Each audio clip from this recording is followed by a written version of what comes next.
You're listening to the Giddy Gigmeister podcast. This podcast may contain some crazy language, spoilers, and absolute buffoonery. Listener's discretion is advised. Here's a sneak peek at today's episode. Cereal. Guys, I'm hiccup right now. Whatever. Let's go. Whatever. It's fine. I'm gonna lose the house. I put so much money on this.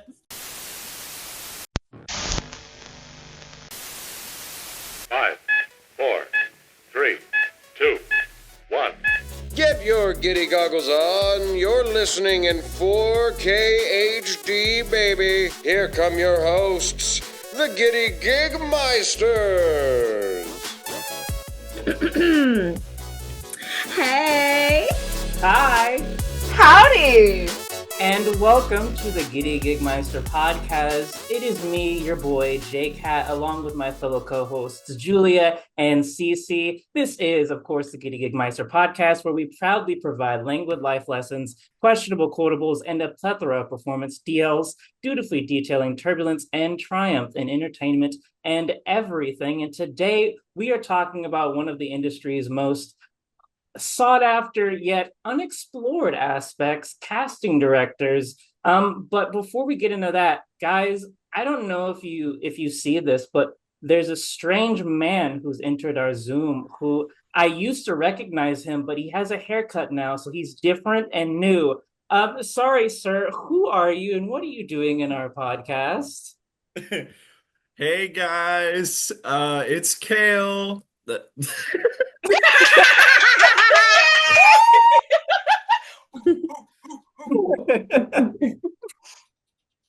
That was a great introduction. It felt like very much like, hi, I'm your new stepdad. Like, let's sit down and have a conversation. You're stuck with me. I'm here now. All right. Now that we know the name of our fellow guest today, let's get into your favorite part of the podcast, the fit check. All right, so 20 seconds on the clock. Your girl Cece's gonna go first, per usual. So today we are rocking the Lazy Sunday chic, okay? That includes Rugrats tee, obvi. We love Nickelodeon Kid. You know, the fake flannel because it is too hot to have a real one up in here. And because I'm a man, the gym shorts. You know, it is what it is. It is Sunday lazy chic going on here for you today. All right, Julia, drop us in on what you are wearing. Okay, I totally did not copy Cece at all, but I did see her Nickelodeon shirt and said, oh my god, my friend just gave me a Nickelodeon hoodie. So I am repping Nickelodeon as well. Yes, Queen, all of the characters. And then just some leggings. She's classic. She's a character of comfort. All right, Jake, at you. Well, I have clothes on. As you can see, I have a do-rag on because I'm doing the curls thing. I'm getting waves as we speak. I have this shirt that we thrifted. It says Primal on it. So I guess my inner dragon's coming out. I'm feeling very primal. Okay. With this very, very, and you won't know if I'm wearing pants or not. So.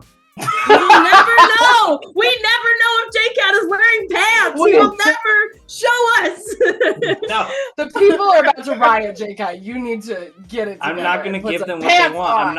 I'm not serving clavicle and I'm not serving pants. So you will never know. You'll never know.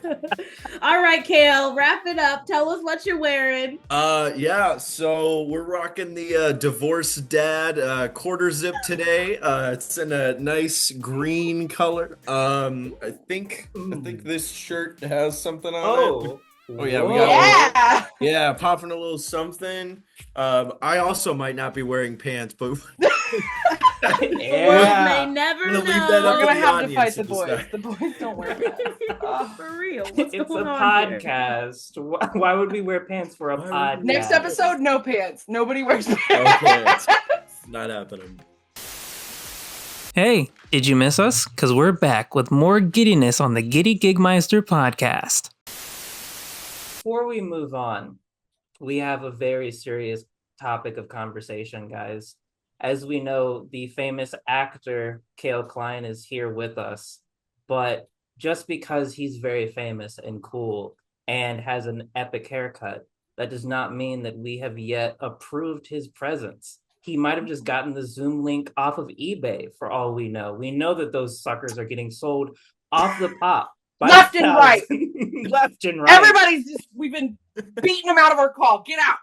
They're selling them on the streets, Julia. That's just like us on the streets, basically. Yeah, you want a Zoom call with those weirdos? That's a Got some Giddy Gigmeisters if you're interested. That's a different podcast. Yes, it is. But Kale, you will have 60 seconds on the clock, and I will time you. You have 60 seconds to prove why you deserve to be on this podcast. Starting and now. Okay, hi everybody. My name is Kale Klein. As JCAT mentioned, I am an actor and I also work in the film industry. I don't know about famous, but we're getting there every day. I've been working in the film industry for almost 6 years now, professionally, but I've been doing some level of performance for close to 10. I started in musical theater and dance when I was 11 years old, and and I learned very quickly that I like when people pay attention to me. So why not go into this field where people look at me? And oh gosh, and I've also been able to direct and cast and produce and cameraman, DP, gaff. I've done makeup. I've done everything it has so far in film, and I can't wait to keep doing it more and more every day. 58 seconds and 93 other seconds.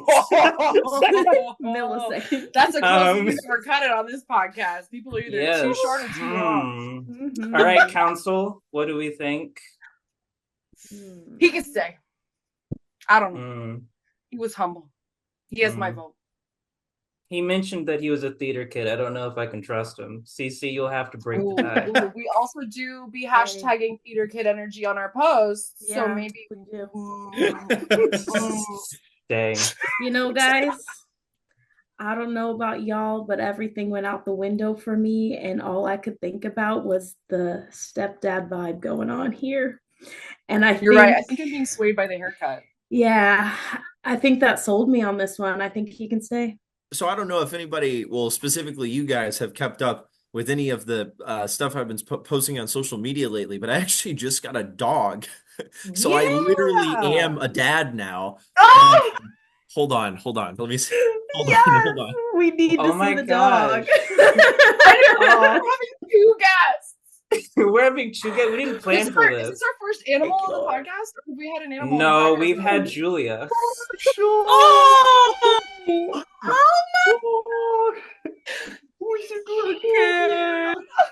Yeah. He's so confused. Here, sit in the chair. Oh, there he goes.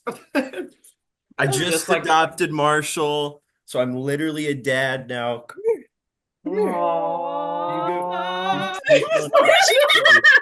There he is.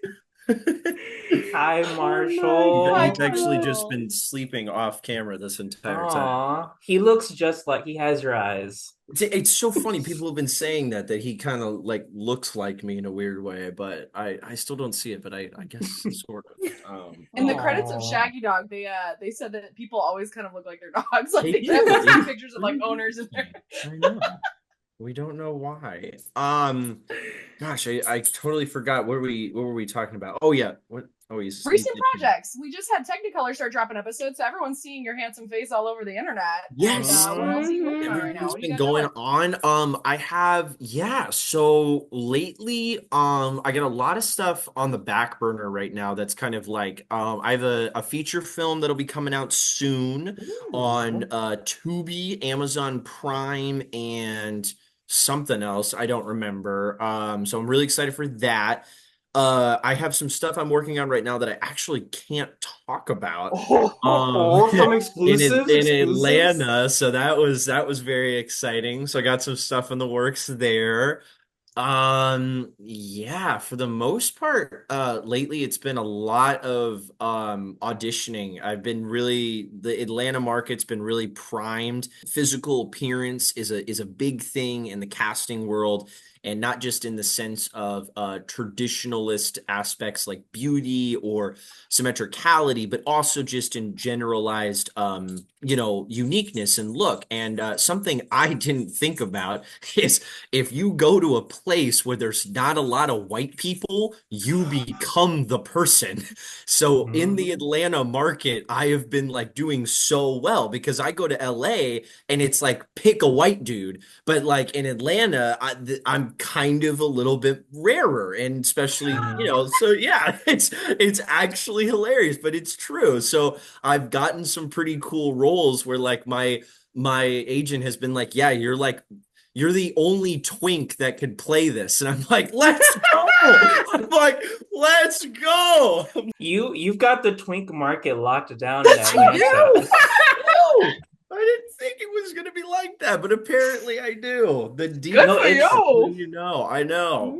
It's very true because especially that area is basically, I think they call it like Black Hollywood because Tyler Perry and his studio is massive down there. And so yeah, that's it's super smart, especially if you are a person of of color or Caucasian. If you do go to places where your casting type isn't common, so like you're more of a, this is going to sound weird, more of a rarity, you kind of lock down and you monopolize that market because you are the only one really seeing and going to those auditions. So that's incredibly smart of you. So I'm glad that you're getting those opportunities. The twink roles are rolling in. Don't tell anyone in LA, please God. Don't tell anyone. Everyone in LA just went, you smell that? We actually banned our podcast from California, so congratulations. I love it. That's so cool. I'm so glad to hear it's popping in Georgia. It is. And in Nashville's been really great as well. Being in the South has been interesting, but it's fun. It's definitely music. I mean, it's Music City, so I'm in like Nashville proper. So I mean, that's been really fun. And both of my roommates are working in the industry, so they're both sound engineers. So it's been really fun kind of we're just a very creative household, if that makes sense. We're knocking up all the different realms. And then because of that, I've got to hear cool stories from them and they get to hear cool stories from me. And I don't know if any of you have been to Nashville, but Broadway, it's like, yeah, it's really cool. And it's like, it's pretty fun. And if you are a local, it's like fun for like the first 2 times, and then it's not fun anymore, but it's really fun. It's fun to people watch. No, like it's like those people who like live in Vegas. Like it's probably got to get old at some point, but then there's still like that novelty of it that you get to watch people experience. It's fascinating. Welcome back, guys. My name is Kale Klein, and you are listening to the Giddy Gigmeisters podcast. And now, 2 Lies and a Truth, but we're doing it in a casting game. Did we name the game? I don't remember. No, it's just two lies and a truth. How this is going to go is that we are going to ask Kale some fun questions so we can get to know him more for you guys. Obviously, we're besties. And that way he's going to give us 3 different performance answers, and we're going to cast the one that we think is the true one, and hopefully we get it right. We'll see if we're good casting directors. I don't know. That being said, Kale, are you ready? I'm ready as I'll ever be. Okay, directors, are we? Yes, director time. Yes. I have to put my glasses down. Already make sure hate him. Carol orders lunch. Okay. All right, Mr. Kale Klein. Which Hogwarts house are you? Gryffindor, Slytherin, Ravenclaw. Woo! Oh, okay. So those are options. Okay. All right. He's I don't know, the divorce is giving Ravenclaw. Like I feel like if anyone was gonna get divorced, it'd be a Ravenclaw. DC, you look like you're Cece, cooking. thoughts? She's thinking. Yes. I know what I got, but I wanted to go last. You want to go last? I don't have to. I was gonna say he was really comfortable slithering in, so I think the first and the last one he was a little uncomfortable. But the Slytherin was a little too slick. Yeah. Is Twink an option? Is Twink an option? Is Twink an option? That's the added house. Hogwarts has a Twink house. Added house. It's like, I hope the sorting hat puts me where I belong. It's just like, They don't really have the like this magic. They have the like this magic. So they have to like go live out at Hagrid's hut and take care of the animals. Stop it, Baldy. Okay. Sorry. That's right. Well, I cast Slytherin. What are you guys' final answers? Okay. I don't know. Despite what you saw, I felt like coming in with a Gryffindor was like, all right, this is it. Here I am. This is the one I am. He did do that first. That was main character took that one energy first, right there. and it felt like the other ones. Like I had to think about it for a second. Did we all say different answers? Yes, yeah, we did. I did Ravenclaw. Terrible casting. Terrible. I'm so good at this. You're gonna blame me after this. Wow. All right, Kale. Mr. Actor, which one? Which one is it? So according to the test, I am a Gryffindor. I should have. It's been a while. But let's it's been a go. while. I don't know. It's been a while, so maybe not. You know. Whatever. Oh, It's fine. well, we It's missed cool. that one. We messed It's up that cool. project. It's all right. I think one of It's- these Gryffindor. It's our podcast, so I can just edit it to make it seem like we said it. Yeah, there you go. I like that. You're a cheater.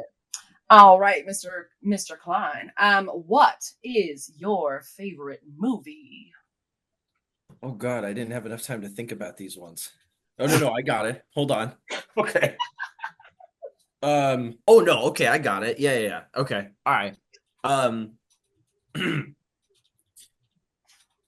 Pulp Fiction. Okay. Ooh. Okay.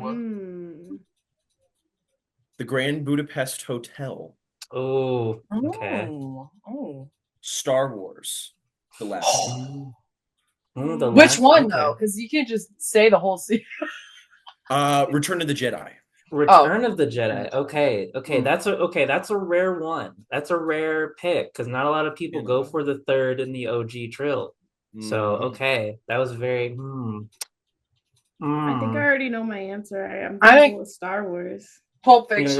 gonna go Okay. start. Well, I mean, he did shoot me. He did aim the gun at me. It was right at He was right right next to the camera. He was ready. He clocked it. He's like, not on camera. Next. He's a professional. I'm gonna go with the last. I'm gonna go with Return of the Jedi. I'm locking in that. All right. All right, Kale, what was it? It was Return of the Jedi. Yeah! I don't know Kale at all. Go! I do really like Pulp Fiction though. But Return of the Jedi I probably watched more than like any other movie ever. It was like the childhood favorite. Oh. See, I was locked in. I was like, no way he would shoot me. He cares too much about my cranium. I was like, no way. Number 3, Mr. Klein. What is your favorite fall scent? We did. We're gonna have to cut this one out. Okay, hold on. Let's go. What did we say? We said apple cinnamon was one of them, and then pumpkin spice, sweater weather. weather. There we go. Okay, all right, I got it. All right. Leaves. I don't. Yeah, Crunchy leaves. That's it. Okay. Lavender. Fall breeze. Lavender. Okay. Pumpkin spice. Ooh. Sweater weather. Okay. Apple.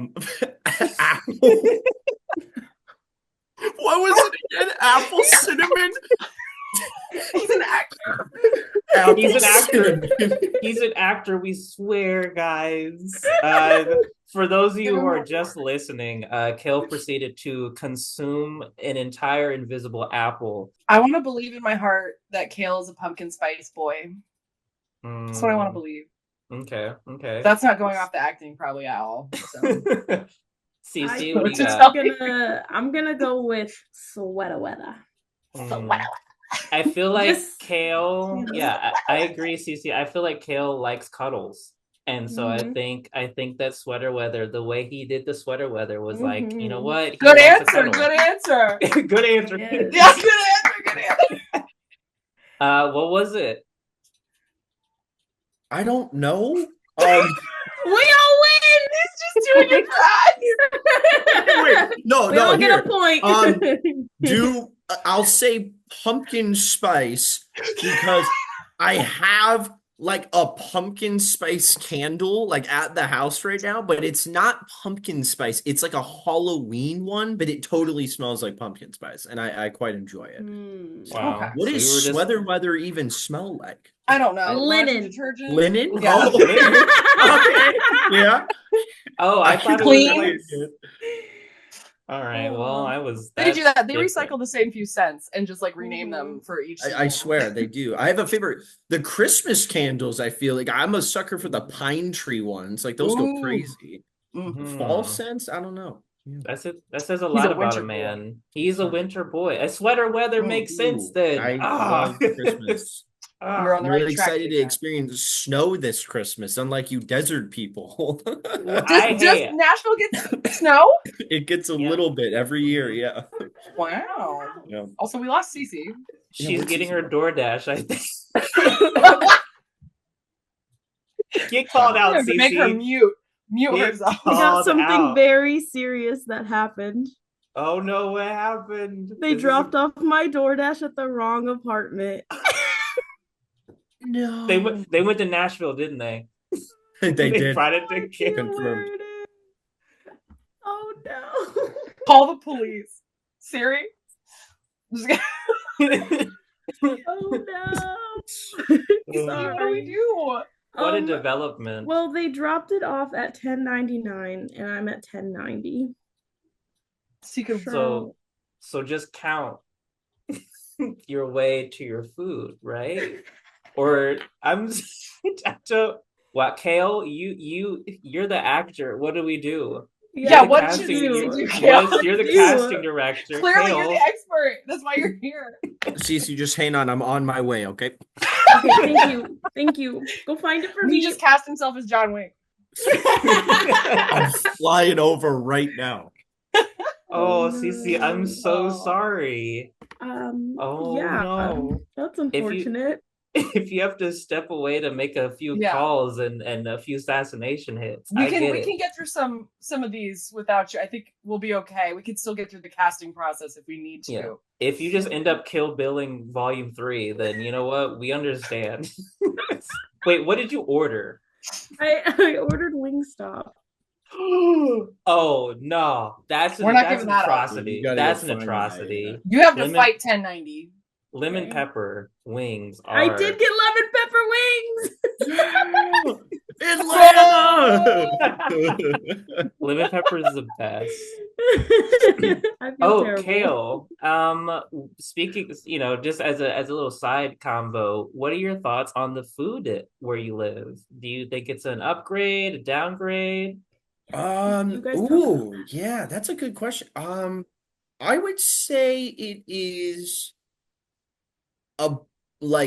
about the same in comparison to Phoenix, but in different ways. Like, for example, Nashville, they can't do Mexican to save their own lives. It's just not it. I mean, Arizona just has it. I mean, like you're getting it straight out of the abuela's hands sometimes. Like it's genuine, But the barbecue's really good down here. The Nashville hot chicken is pretty good.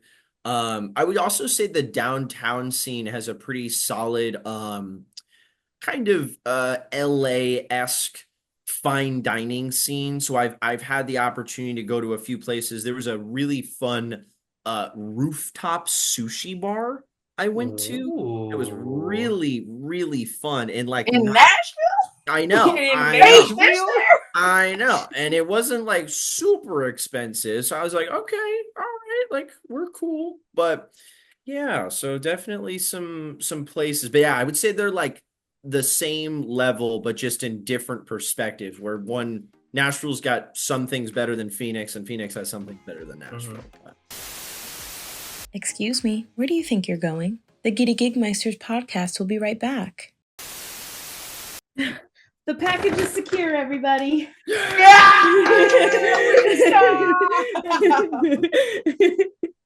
Oh my gosh. All right, back to the questions. All right. No more Tennessee. I ran for y'all. So I love you. I'm ready. All right. We're about halfway through our questions, and Kale is doing a wonderful job acting out his answers. How do you cook your eggs? Scramble. Okay. Over easy. Oh. Is there more than versions of that? Hold on. Hard boiled. Sunny Yeah. side up. Ooh. Ooh. No, that was a rainbow. That was a sunny side up. I'm gonna say that's not the answer. Right. Right. Considering he had to think, he had to ask. Yeah. He was like, What was like Is that the only option? Unless he's really like, oh, acting his shit. ass off right Oh, now. Right. hard boiled. Yeah, what Yeah. else? A poached. Yeah, there's over some. hard, Yeah. Benedict? sous vide, Yeah, oof, Benedict. Yeah. oof, Oh. poached, oof, Hot oof, egg. de verre, deviled. Fried egg. So many eggs. There. Fried. Yeah. hmm Good point. Um, I don't think the pride egg is. I don't think that's the answer. Oh my gosh. That was not it. Wait, I'm what's a the scrambled second boiled, one? So I think he's a scrambled. I Over don't know. I'm easy. basic though. So. Over easy. I don't want to say this about Kale, but I do think you're an over easy kind of guy. That sounds so rude. Ooh. Is he soft in the center? Is he pushy? Maybe. Maybe. I'm so sorry if that sounded rude. No. That's I think you're over easy. I think you're over easy.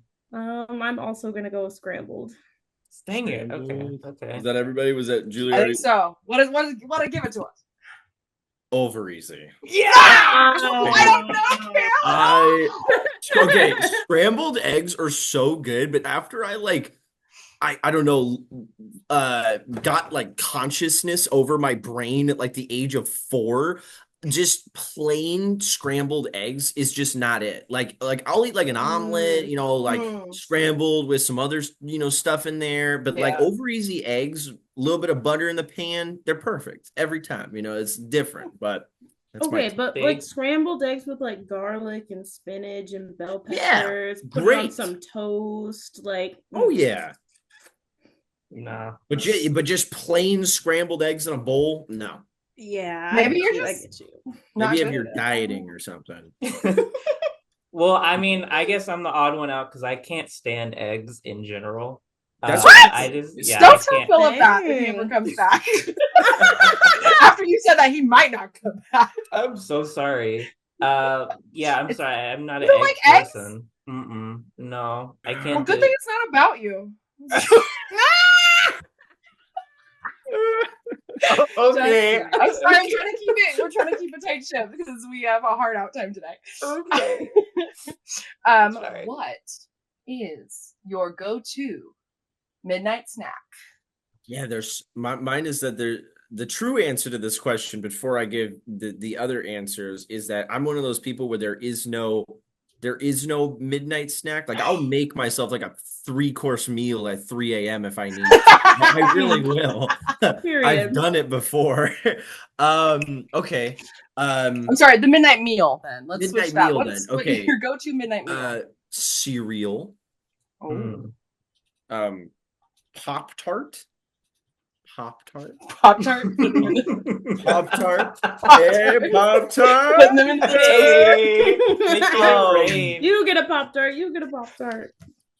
Like cookies Ooh. of any sort, cookie Oreos. Ooh. Cookie of some sort. Hmm. Cookies I and think milk. all of the above. I think all 3 of those were the courses. I think it's cereal, then it's Pop-Tarts, then it's cookies, because he's a man of intelligence. We gotta have Mm. all He of would them. never eat breakfast or dessert first. Can all of Breakfast the above first. be an answer? No. No. No. Not by my own rules. No. Although I wouldn't put it past him that he has just consumed one after the other in succession. I'm gonna go with Pop-Tarts. Pop-Tarts? Pop-Tarts. Going with Pop-Tarts. I'm say going cookies. with cereal. Dang Final it. answer. We all went different routes. Cereal. Dang it. You guys, I'm picking right now. Whatever. Let's go. Whatever. It's fine. I'm gonna lose the house. I put so much money on this. I'm such a cereal guy. It is very bad. What cereal? All of them. I mean, right now I'm working through a box of Cinnamon Toast Crunch. Ooh, Mm. you're great. speaking my language. But I think the cereal was like my go-to food growing up, and then became more of like that, like a midnight snack, if that makes sense. But yeah, any peanut butter, like Reese's Puffs. Oh, yeah. Reese's Puff go crazy. Yes. Reese's What Puff. about cookie crisp? Hey! Hey. Okay, what about like cookie crisp? Yeah, those are cool. I haven't had Cookie Crisp in a while. You know, I'm gonna be so honest. The two cereals I have in my pantry right now are Cinnamon Toast Crunch, Raisin Brand. I knew you were healthy. Yeah, I am a dad now. Like I think like it's got full. Yeah, I love Raisin Brand. You're just like, let me think about my colon real quick. What would 40-year-old me do? Right. Oh my gosh. You guys, they have a Jolly Rancher flavored cereal now. Like, what is happening? Yeah. This a little It's weird. wild. I hate I always. What? No, What, it's JCAT? fine. Nothing. It's just you're also not gonna like me because I also don't like cereal. Good, because what I was gonna say is that I like Honey Bunches of Oats with strawberries. Next question. Yeah. Ooh, okay, yes. Yeah. Okay, I'm a special K girly with the strawberries and chocolate though. Ooh, that does sound bomb. That would be a late night cereal. Chocolate and fruit. Ooh. Okay, two more questions, guys. We can do this. We can do it. Kale, what is your go-to karaoke song? Ooh. Oh, I have There's two. so many. All right. There's so many to choose from. How do I act this out? No, I got it. I don't know. Karaoke it, you're right. Okay, here, yeah. Yeah, sing it for us. Yes. My Way by Frank Sinatra. Okay. Best Friend by Rex Orange County. Okay. Wait, how censored is this podcast? Because this is an We actual will censor real it answer. by putting giggity over whatever the heck you say. In Paris by Kanye. There was gonna be a third answer, I'm assuming, but I feel like this is it. I mean, That's the one. I think this is it. That's the one. That's the I vote one. It's Paris. It's Paris. Yeah, it's All right. Paris. Yeah. We all get a point. Yay! It's a good All right, one. last one. Finishing strong. If you were a Pokemon, which one would you be?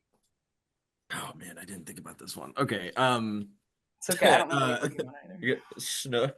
Tepig. What does he look like? He's got like the big thing. Bidoof.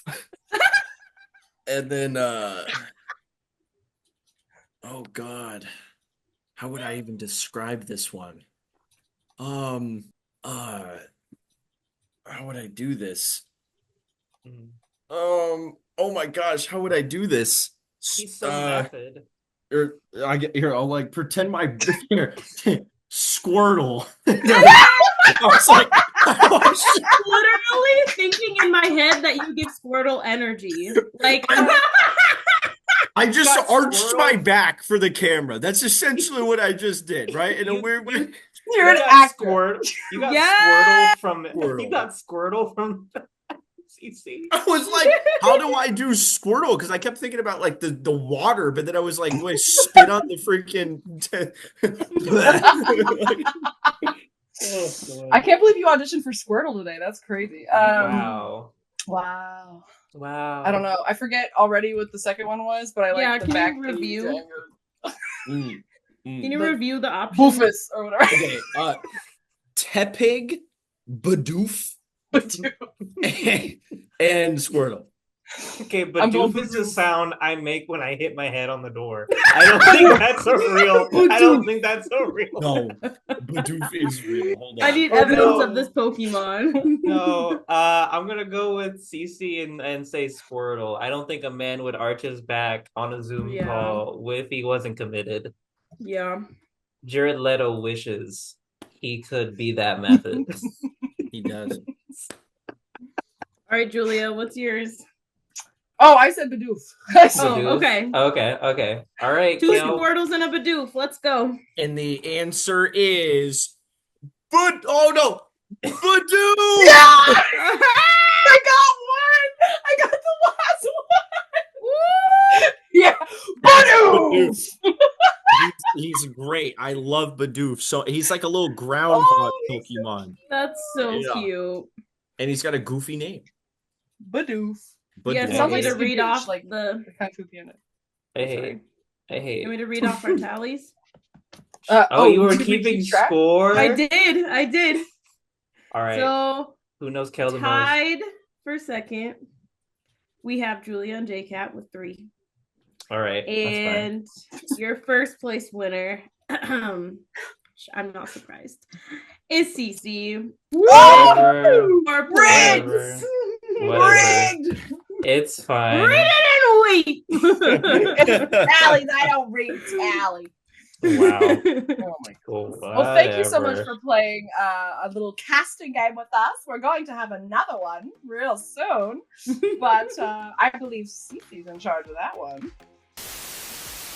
This is J-Dog, back for season 2 of the Giddy Gigmeisters. Yes, our next game we have to play is called What's Your Type? What's your time? What's your time? What's your time? All right, so for this game, I have my handy dandy spinning wheel, which I have put 20 different movie titles on. Okay. And we are going to be taking turns casting each other in these movies. Okay. All right. Everybody All right. Understood. Who's going first? Yeah. You. How about? Okay, all right, Jake, you go first. All right, What? here we Okay. go. I'm about to put Spin in the my way off this wheel. podcast. Badoof! All right, our first movie is Trolls. We should not have put her in charge of the movie titles. Hey, I asked if y'all had suggestions. You said no. Free will to you, and I said. Why did you just okay. attack us with like your chest? you bedoofed your way onto. Okay, let me look up the cast of Trolls. Okay, off the bat, I can tell you. There's okay. Poppy and Branch. They're their leads. They're Okay. she's the super optimistic one, and then he's like the grumpy boy. Okay. And then there's just like a ton of other trolls. So you should probably go based off a picture, obviously. Yeah. Okay. So, the grumpy one, I'm gonna go with Kale. Because he's giving like I can secretly sing Sinatra kind of vibes. This troll. The pink one. The happy one. I think she looks like she's about to either cry or sing happily. I'm gonna give that to. Oh, I think Julia. I feel like you give the manic pink hair girl vibes. Cece, you're the shiny silver one because you're the shiny silver one, and then I'm the cloud, whatever the cloud one is. You are the clown, Jacob. I'm the cloud one. Real. I don't know what Perfect any of that. I don't know what any of that means, but I feel like that's my time. That's your time. I think Kale would make a really good JT character. Yeah. Yeah. All right. Yeah. All right. Julia, you're going to go next. Okay, what am I casting? You are casting Ooh, the Lion King. This feels like I'm going to get in trouble. Uh-oh. Yeah, our inner furries are gonna come out, I Julia. feel Let's go. Okay. Lion King. I think my first thought was that JCAT has such a chaotic energy, and there's so many options. Don't do it. There's so many options. What do you think I'm gonna say? No, I actually want to hear what you think I'm gonna say. No. I won't interrupt. I'm being No, cast. tell me. You made a big deal of it. I thought you were gonna be like, JCat secretly gives he would kill his brother to be king. So I was gonna say Scar. Oh my god. Like JCat would just be Jeremy Oh my Irons when he grows up. Sorry, go ahead, Julia. Sorry. I was actually gonna say, like, you give like quirky energy, so like I think you would love to bop Simba over the head like Rafiki, or like chase people around like Zazu and like yell at them as the bird. I feel like you would do either of those. Amazing. Okay. Cece, I also could see Rafiki just because the powerful circle of life opening, like, yeah. She also is fierce, so maybe Nala is good for her. Like, not even just like, oh, the other female in the chat. Like, no, she actually was still Nala. Now that you said Scar, I'm like, I actually would love to see Kale as Scar. I think he would have a good spot. That's what I was thinking. I know everyone's gonna be like, oh, he's young boy, he should be Simba. No. Let him be evil. Mm. A lot of white men are. Facts. Real. No. Also, I just love that that Lion King is Hamlet. Yeah. But Kale, have you played for casting wise? Do you mostly play like protagonists or antagonists? Do you find? Ooh. I mean, I think to date, I've probably played more protagonists, but I've definitely had some solid antagonist roles. And I actually prefer really good. Well, I don't know. I like playing the quote unquote bad guy, or I think I'm like I love playing like a prejudiced douchebag is like one of my all-time, but it has to be good writing, because you like I've played characters where like we've done screenings and then like people have been like, I hate you, and I'm like, oh, good, I did my job, like, good, but that doesn't always happen, where you get kind of like the fake antagonist and it just doesn't play well. So I would say good writing, but yeah, playing the bad guy is so much more impactful. It's so much more fun, I guess, especially from a creative aspect. But yeah, I feel like that also is just like a lot of protagonists are written pretty bland, pretty everyman, pretty fill in audience person. Like, and antagonists are given they're a little more fleshed out. I feel like they're usually given more details or more quirks or things that they're like willing to die for whatever, it is. And it's just like, go ham. I always think about Negan from Walking Dead. She said quirk. She said quirk. She said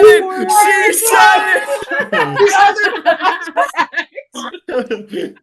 No, honestly, I could see Kale killing like a Negan, like that, like Walking Dead kind of. I could see I could see you walking out with like a barbed wire bat, being like, "Hey guys, I'm gonna make some cereal and Pop-Tarts." Hey, the callback.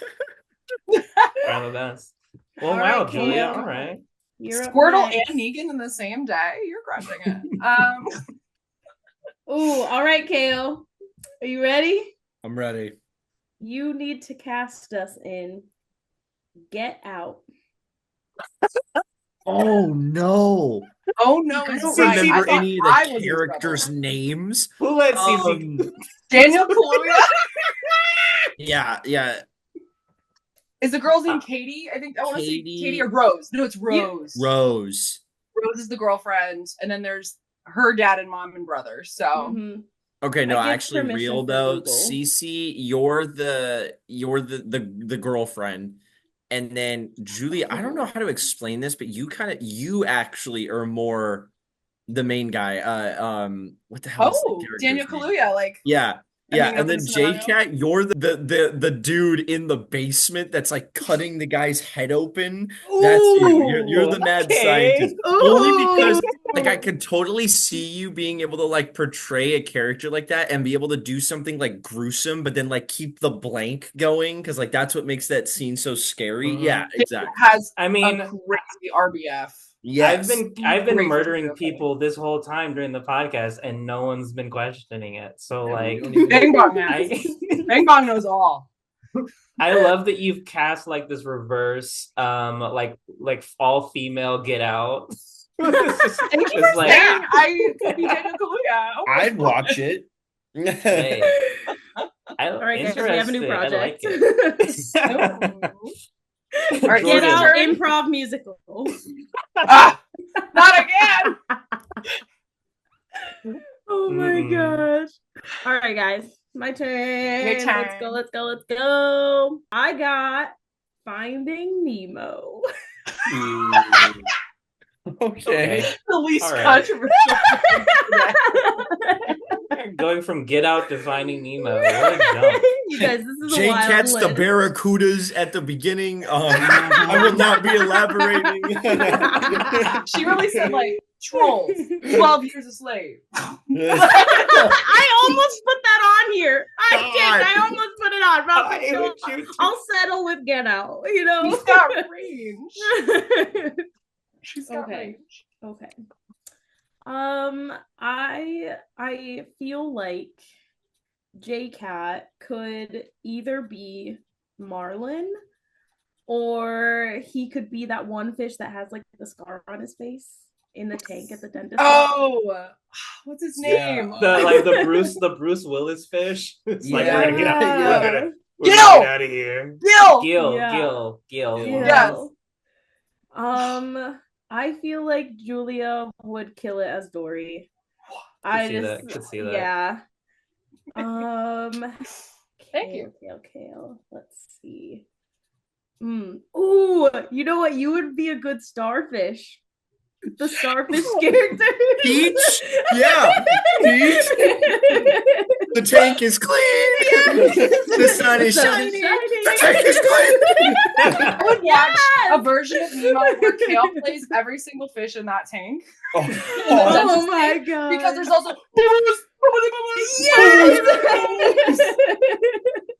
the puffer fish.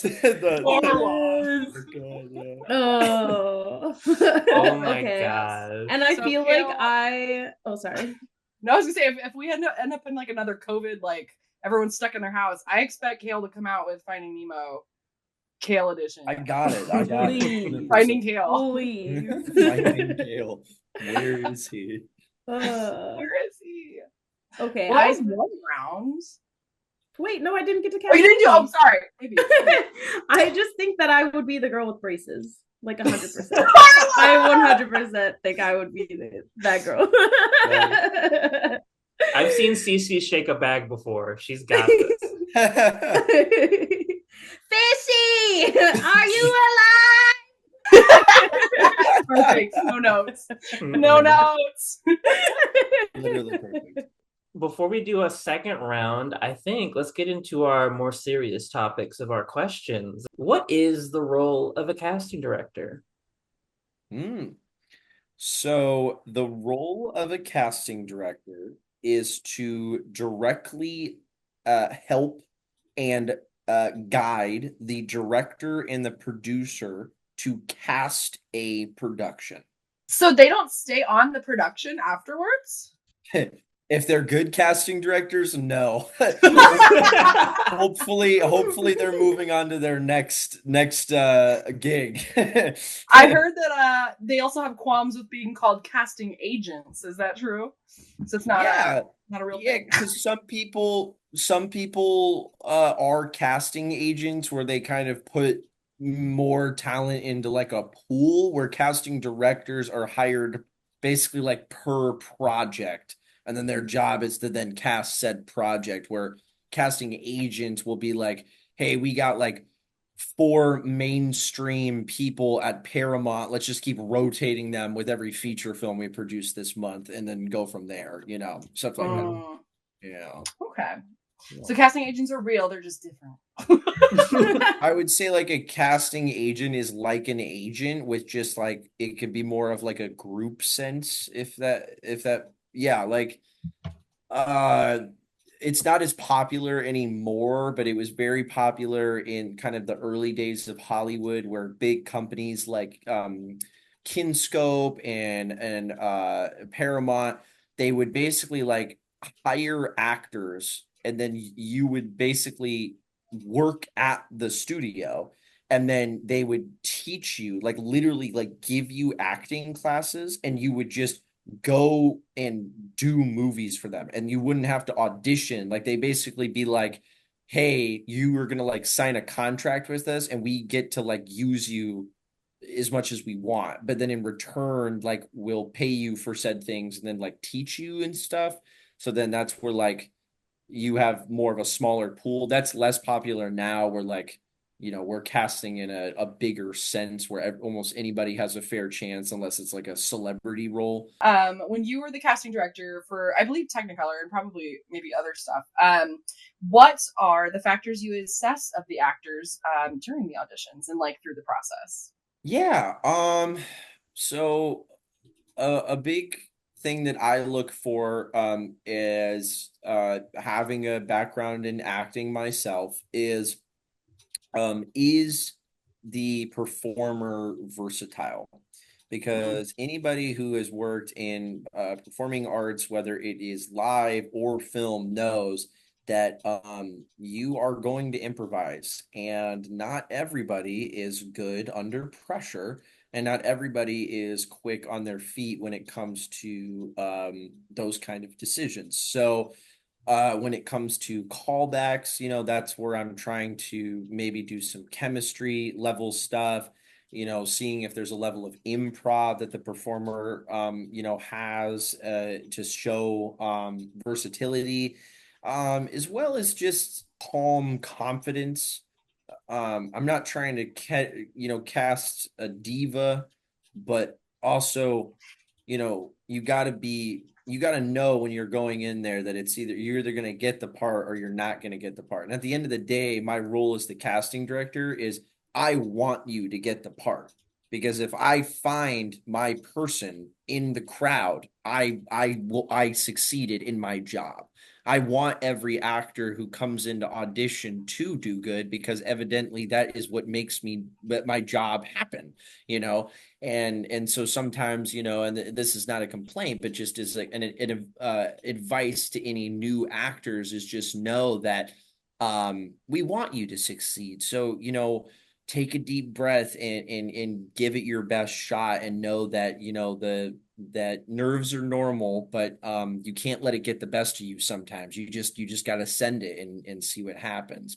I was going to agree with Kale on the versatility front, because the few auditions I've been in, the directors have had a fun time kind of not playing with their actors, but they did teach us that in my directing classes too, is like play with your actors, like see if they will play with you and have options and do things different than what they prepared the one option for you. So I think, and that's not something for people to get frazzled by, but it easily could startle your nerves. It's like, oh, like I just want to try something different. Would you do it, but you have a piece of bubble gum in the back of your mouth? Like whatever, like the weirdness. And it's like, just have fun with it. Because like people always say, that's your chance to perform. It's doing what you love anyways, right? So just take your little micro performance.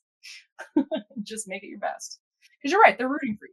One thing that we're talking made me think about is like, how do you feel about when they have casted somebody and they're in it for like the first season, and then they do something, then they like literally completely change the person who plays that role, but you're still supposed to believe that they're the same person, but they do not look alike. I mean, that one's rough. Yeah, I mean, classic Hollywood, like that's the prime example of that. Money can really not fix everything. I mean, we never know. I think as performers, we also, there's so many things that could be happening on like the back end of it, and wanting to respect the performer's wishes if it was something where they had another opportunity, or maybe something went down where they did not feel the need to be part of that project anymore. But yeah, I'm more like kill the character off than like try to recast because it's just easier unless it's like a whole different like film. Like I'm okay with that with like in Star Wars, how they've had to like recast a few people, or like Marvel, where they've had like there was like the Norton, Hulk, and then we got, the Ruffalo Hulk, and it just works because it's like they're such different movies. But yeah. My first question is, have you worked with producers and directors as a casting director, and how do you collaborate with them to meet their needs? The starting point to that would be finding people that you do work with well, because the truth is that really is that's the bread and butter of our industry, is that like you think that all these people are just getting along, but and sometimes they aren't, and they'll figure it out. But for the most part, it's like you'll meet directors and they'll be like, why do you work with this DP? And it's like, because we're friends, like because it's just you get those people. So I've had the opportunity to cast things where I wasn't necessarily involved with the people as much, and then times where I was very involved. And I think the simple, concise answer to this is, one, you got to understand the script, and you got to understand the story. I would even go further as to adding a director, producer, and the screenwriter to that as well. Because the idea is that we're taking words on a piece of paper and we're converting it to reality. My job is to then take those words and figure out what those people look like and how they're going to be played in the story. And I can, yeah, you put me in a room and you have, 100 people recite a monologue. I can tell you who recited that monologue the best. But what I can't tell you is that person going to get along with the other 3 people that I casted? Is that person going to mesh with my director? So I think it's truthfully a lot of collaboration, but the easiest starting steps would just be do your homework, understand the material, understand that your job is to take, where you're at in the creation process and taking it to that next level. Okay, we have a script, we have a crew, we're gonna shoot it. Now we need our actors. That's where I come in. That is my job. And if I, and then how do I make sure that one goes right and will be successful in the long run? Kale, that was so funny, that joke you just told. Back to questions. What is a dream role you would love to be cast in, and why is it Star Wars? Okay,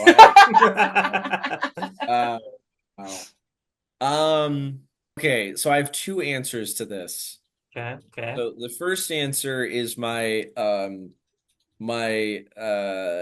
egotistic haha, I'm the main character line is my dream role that I would like to play hasn't been written yet, because it'll be written for me.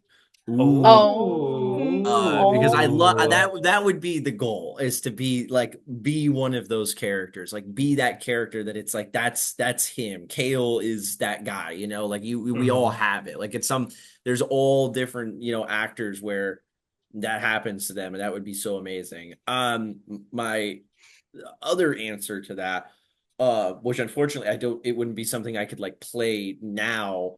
But if a different universe, is I'm a really big fan of the show The Umbrella Academy on Netflix. It's a Netflix original. And if I got into acting earlier when I was younger, I would have loved to play the character of Five. Yeah, I love Aiden. He is so talented, and I adore his take on it. And I just remember being like, he was like 16 when he started, and I remember being like, oh, this is like, I could totally have done that. But yeah, it'd be number 5 in Umbrella Academy. Yeah, 5 is such a funny character, and God, I love it. It's funny because he's playing, whatever. What do they start with him, like 12? Is he supposed to be 12 in the first season? Yeah. They start with him as a 12-year-old, and he's playing a 12-year-old, but this 12-year-old is actually an adult man who has lived a full life as an assassin. Yeah. And he travels through time and comes back and he's 12 again. He's like, damn it. Like, but he still has his whole lifetime with it. It's just crazy. It's just crazy. But no, that's a great choice. I was not expecting that. Thank you. I just finished like the newest season pretty recently, so it's been fresh in my mind. And I was like, oh, yeah, that's I it. started season 3. I haven't gotten it fully in yet, but it's so good. Kale, I could absolutely see you dominating Netflix original content. just Hey, like trying. every single. So back to me. Question. Yeah, volley, Okay. Julia. What can actors do to stand out to casting directors, or what have you as an actor learned from being one? Ooh, okay. Like basically, like how did you change your strat? Like, yeah, give us the secrets. Give us the secrets. Yeah, bro. secret. The secret is there's no secret. The secret BKL is okay. No, so He just comes how to from get Canada. noticed by casting directors. No, just like what can you do to like stand out, or just like I don't know, like just best tips and tricks. Yeah, give him the best audition. Shaking okay, hands. all right, yeah. So I mean, all right, yeah. So the basic, straightforward answer to that would be do your homework. Know the character. Know the role that you're playing. Have your source material memorized. Go into the audition with confidence, and just and do your best. The more real answer to that, I would actually go back to my pivot point from earlier, which is that it's a mentality thing. Okay. As a performer, I love what I get to do. I love it so much. It's getting close to an obsession, in the sense that like I wish that I wasn't so in love with it, because my life would probably be a lot easier if I wasn't. So when I go into auditions, I don't take it as the mentality of this is a chance that I get to act. I go, oh, good. I get to act today. For 10 seconds to 5 minutes, I get to perform in front of people today. And that is such a blessing for me. And that's how I kept it going. And then going back right to that pivot point, they want you to succeed. The biggest part of the battle, and this is where like there is that level, I think, of like luck in it, is that my professor in college used to say that luck doesn't exist. It's when preparation meets opportunity. And I think the way that clicked for me was it's being at the right place at the right time. I know that I'm like pretty okay at what I do. I've done the work. But I'm also have had really bad auditions. A lot of them, most of them, 90% of all the auditions I do, I don't get the part, because that's the statistic. That will always be the statistic. But if you go into it with a mindset that I always have a chance to succeed, it changes completely. It's all just a mindset thing. Once you have the talent, once you have the training, that you go into those auditions and you don't look at it as, oh man, if I could just get this role, it'll all be okay. Oh, if I could just get this part, it'll get the ball rolling and I'll get my career off the ground. No, you get a chance to try one more time, and you get to keep doing that until it works out. And I find that gets it a little easier, because then you start to look at auditioning as not as negative, because that can be really hard for actors in the beginning, is that auditions are scary. They're so scary. I mean, it is one of the most vulnerable things that you can do, because you're essentially throwing your entire self at strangers and being like, pick me, please. Yeah. Pick me, por favor. And normally they're going to say no. And that's okay. But yeah, so I think my biggest trick would just be like, it's a mindset thing. And once you get past that, it's just repetition. For every few auditions you do, you will get one, and you just keep doing that until it happens. And then eventually, and then you get to the cool status of acting, which is the sidebar to the casting director version of this, where you're not even auditioning anymore. You're just getting a phone call and somebody's going to be like, hey, I want you to be in this thing. And you go, where do you want me? That when I got to that status, that's how you knew you're getting there, is when you start to meet people And it's like, I have directors now that I've worked with, some of them, who if they were to do stuff in the future, like more likely than not, I'm not going to have to audition because they've seen me work. They know what I have to offer, and you just keep that up and then you're set. But yeah, sorry, that was very rambly. No, you're good. That's part of that friend mindset. Like you said, like you're keeping that mindset. I want to meet more people that I want to work with walking in. So like, and that's what you're kind of saying as a casting director too. You're looking for the people you want to work with, the people that you're rooting for to cast. But and it's funny because your teacher's quote, I almost take it a different way though. Like, it's preparation meets opportunity. It's like, I feel like that quote actually means like, you got to prepare yourself so that whenever an opportunity presents itself, you're ready. Exactly. You're ready. Like, have that monologue in your back pocket and make sure you have like current headshots and all of your stuff is updated and like be ready for whenever the opportunity comes because you don't want to miss the train. Absolutely. So or you just want to be hit by it, and that's fine. Hit me! Casting train. Even more so, going off of that analogy, Julia, the aspect of a train, it's not just one train, it's a train station. See, this is the other thing that like completely kills all of the advice that I can give. The easiest way I can say it, all roads lead to Rome. There is no secret sauce. There is no one way to do this. It is literally, and you see that. You'll literally ask, there are so many celebrities that are professionals in Hollywood where they're like, oh, well, I just bumped into Steven Spielberg on the side of the highway and he cast me in his film. Like, that literally happens because we're people. You know what I mean? So, but the difference is if it's the putting yourself out there because you gotta be seen. They ain't gonna find you. You know what I mean? They're not going to come knocking at your door and then be like, hey, we heard about you. No, you didn't. No, you didn't. This is Arizona, honey. There ain't a whole lot going on here. My mom sent you my YouTube video? Yeah. Right. Oh my God. Is that Kale Klein from Technicolor Dreamboat? Oh, exactly. No, but that is going to happen. That is going to happen because like that, it's got to pop up. It's so good.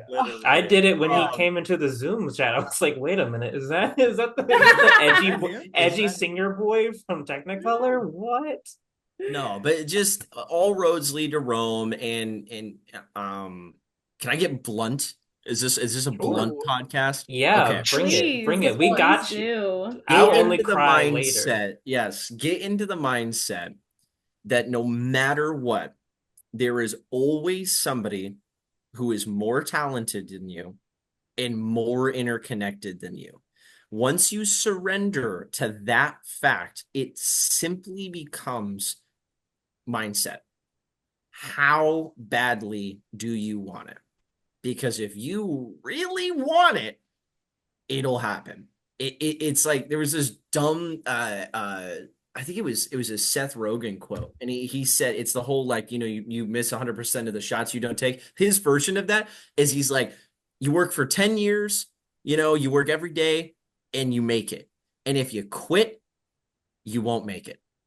It's that simple. You know what I mean? But if you get into that mindset, that time doesn't matter anymore. Like that was something that I had to realize is that I'm on my own individual journey. Yes. Do I think that I've been somewhat decent since I've been at this? Yes. But if I'm not if I'm not where I want to be at like 30, that's okay, because how many other people were like successful in their late 30s or even 40s? Like there's no time limit on this. Yes. 40s peak. 40s peak. It's like, how badly do you want it? And if you don't want it, 100% probably should go do something else. And not in the mean way of that, but this is an obsession.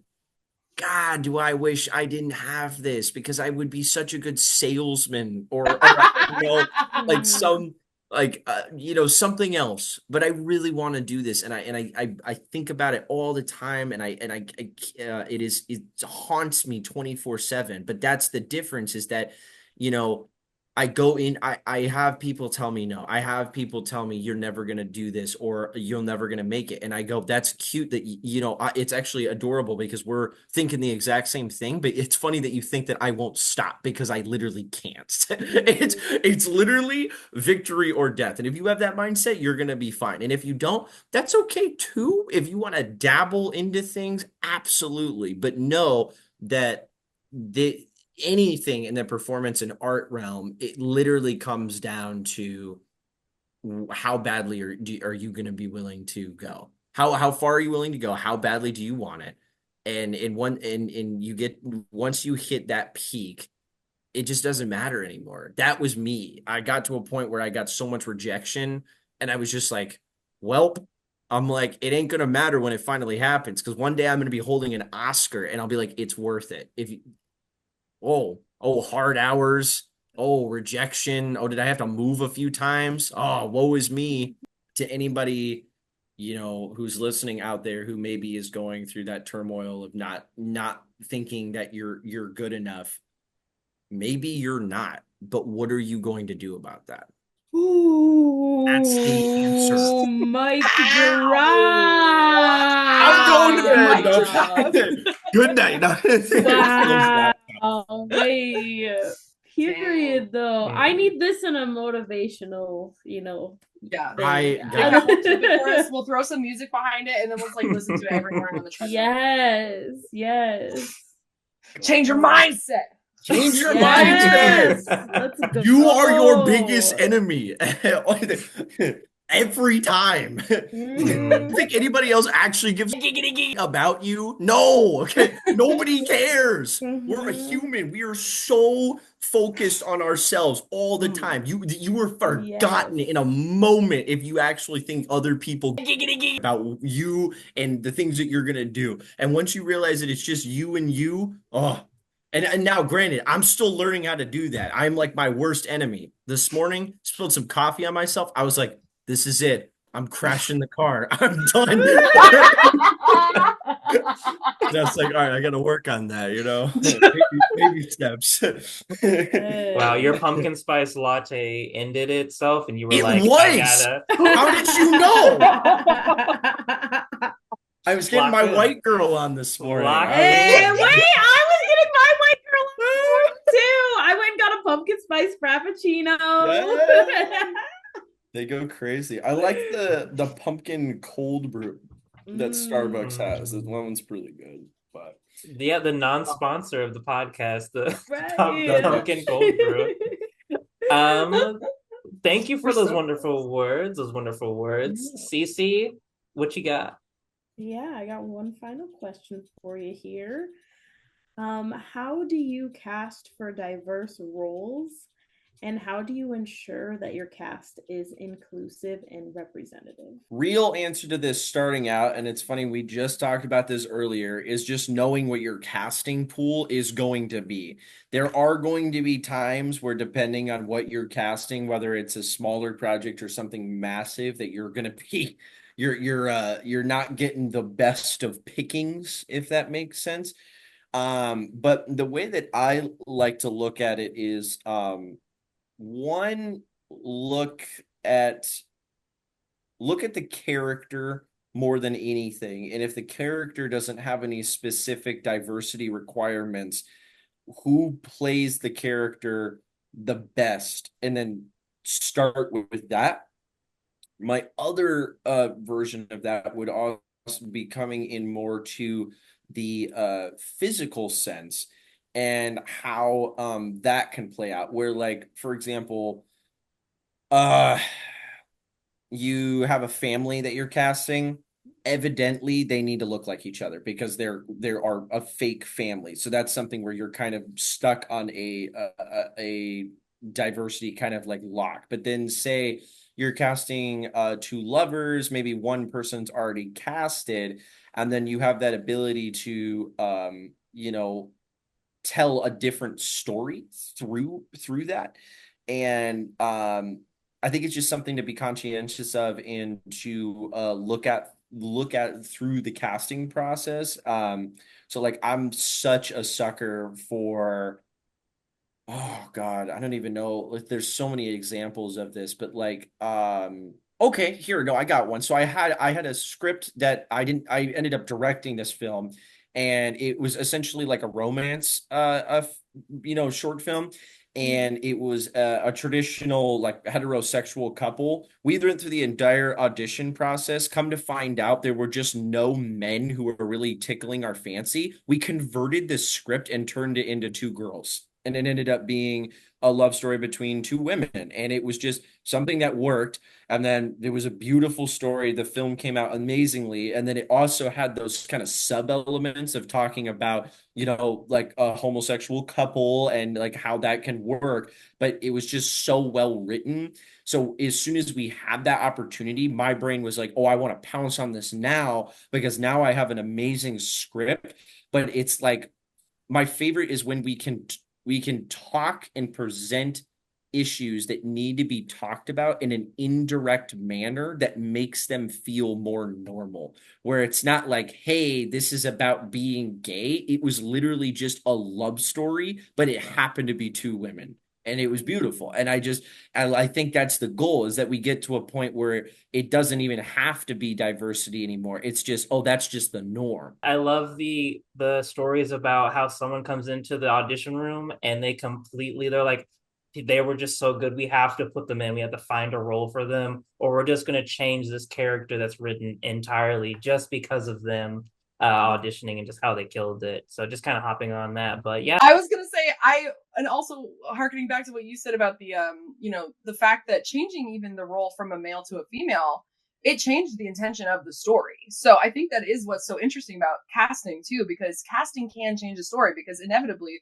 this person is going to play it differently than this person. These people probably had very different backgrounds, whether like it be race or sexuality or whatever. Like, they come from a very different, like, everyone has their own worldview. And so it's just cool to see that different people can bring things to different roles and see how it changes the story. And usually you don't want to change it in a way that, takes away from the story. So always just keeping that in mind, I'm sure, while casting. But no, it is cool how much the cast can change the script in a way. Not script, but the story. Fantastic. Well, that concludes our questiones for now. Yeah, it's so sad. We can't grill Kale anymore. Kale, why the hair? Just kidding. Explain.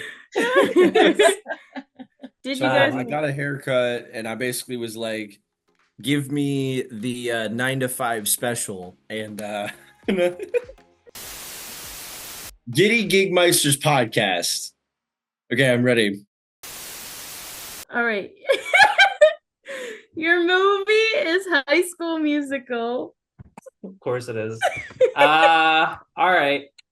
Let's see. Let's just knock this out the ballpark already. Kale, obviously. Gotta give you Troy. Don't see why not. I'm praying for a role. Cece, you're Sharpay. I don't care.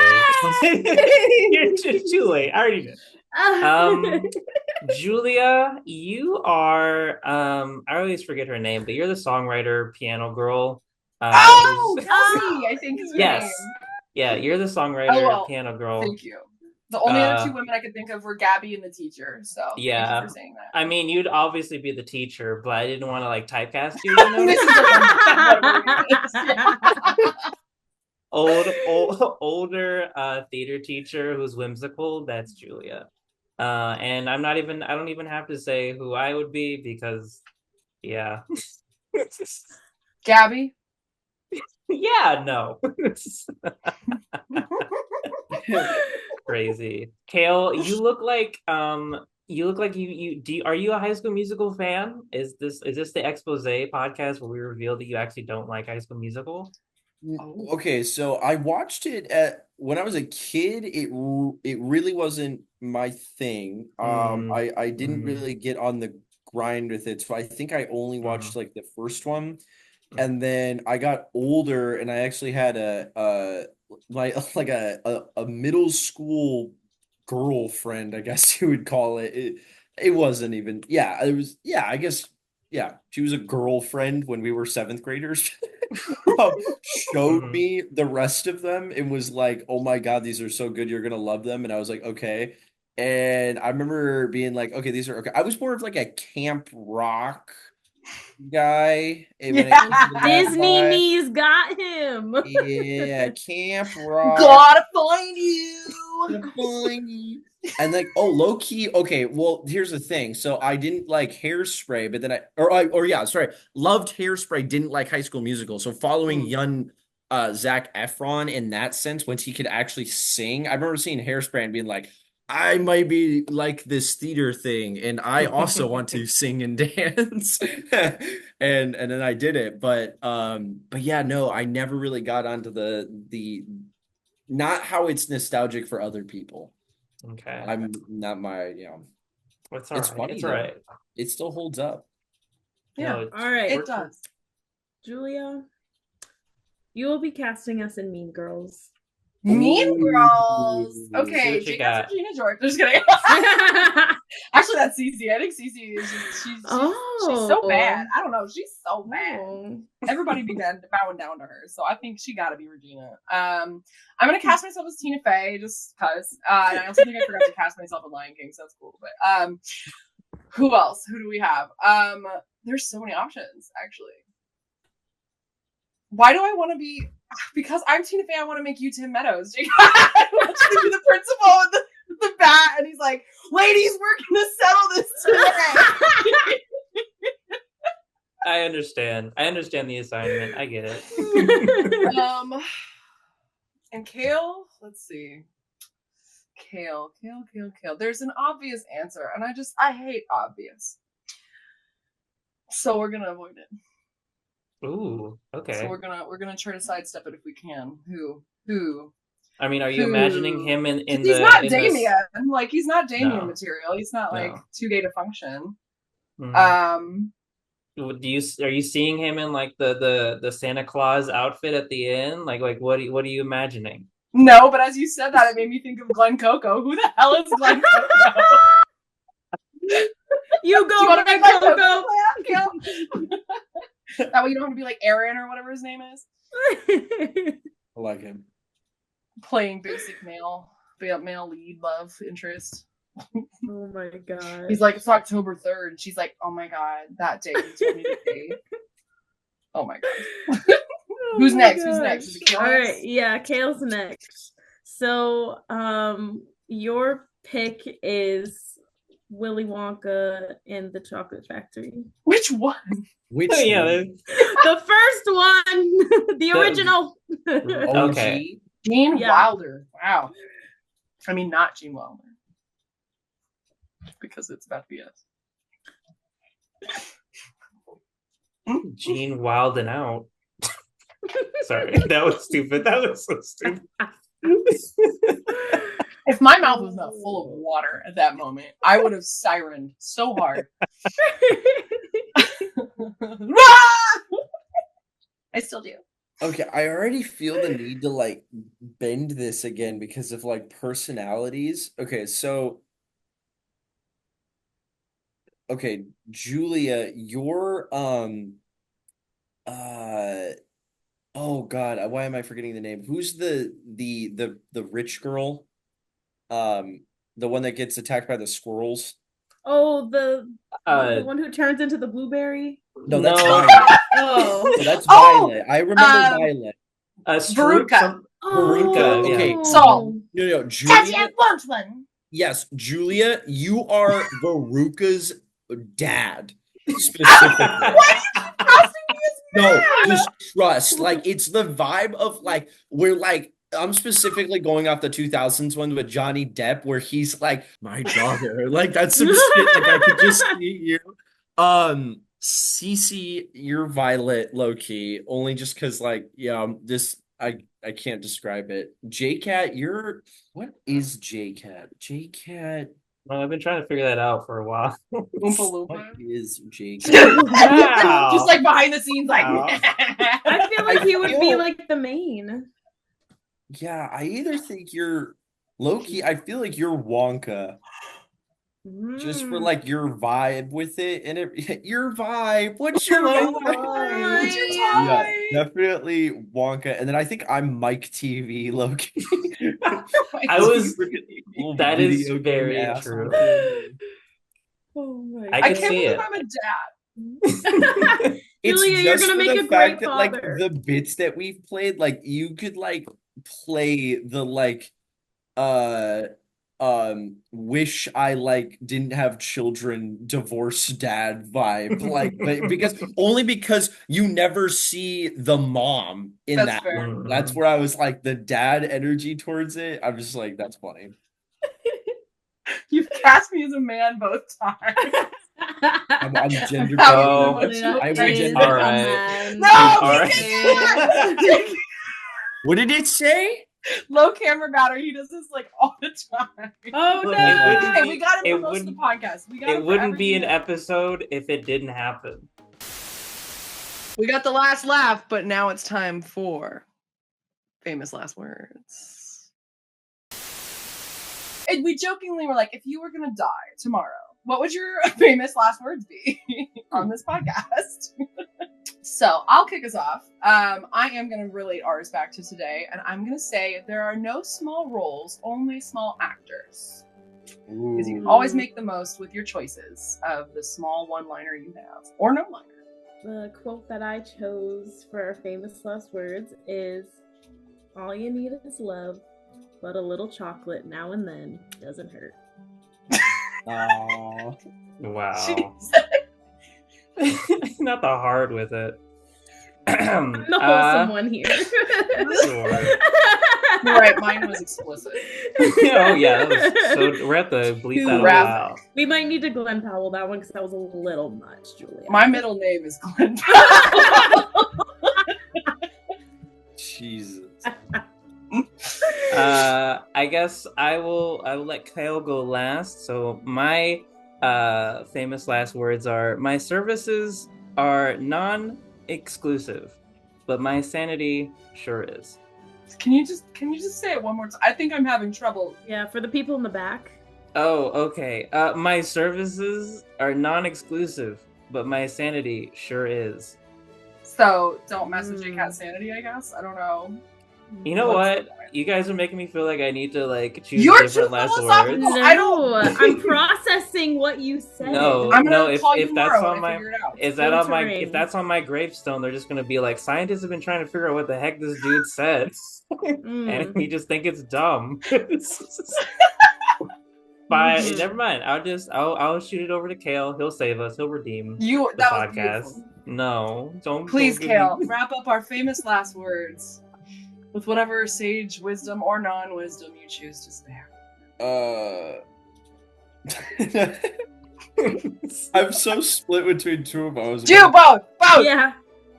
Yeah, one for me, please. Silly one first, serious one last. Silly one first. I don't know, I just guessed that there was a silly one.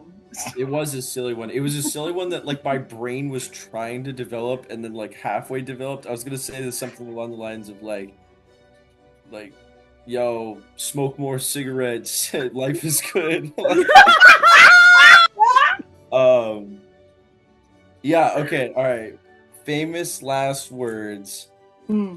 Be kind to yourself today, for tomorrow is closer than you think. Oh, And that's I my. really like that. Yeah. Especially after everything we talked about today. Keep being good people and keep trying your best because that's all you can do. You can't Right. see it, but I'm Swimming. weeping. I am weeping. Weeping. Aw. All right. Openly weeping. It's on my Oh, God. board for 2024. Oh my Openly gosh. weeping. Wait, hold on. No, don't attack us. Everybody. Oh my god. That was terrible. I'm so sorry. Well, we did so good. Our famous last words, so famous. Kale, thank you so much for coming on the podcast today. We were so this was excited to have you. fun. You're like, oh my god, I think you said yes. And it's just like amidst Technicolor coming out and all of the craziness. Is there anything else you want to promote or ask us? I don't know. Yeah. We are at your disposal. Lovely. No, very, very fun. And it's good to hear from you guys. I'm glad everybody's doing good. But yeah, no, it was. Thank you for having me on. Thank you for being so wonderful. And we're going to ask our wonderful listeners to tune in next week for when we release our 6th episode, Killing Time on Stage and backstage and on set. Wow, she's so good at her job. Run it back. Len Powell. No. Unfortunately, no. JCAT never honors my please cut that out. I don't. Thanks for listening to the Giddy Gigmeisters podcast. Over already? I know, I'm bummed too. I hate waiting for content to drop on Mondays. Ooh. Hey, don't worry. Here's another clip to hold you over until next Monday. Until then, keep staying giddy. Thank you very, very much. You did a great job. Bravo. Nailed it. I mean, he's an actor. He's an actor. Couldn't tell. Until next time, Gigmeisters out.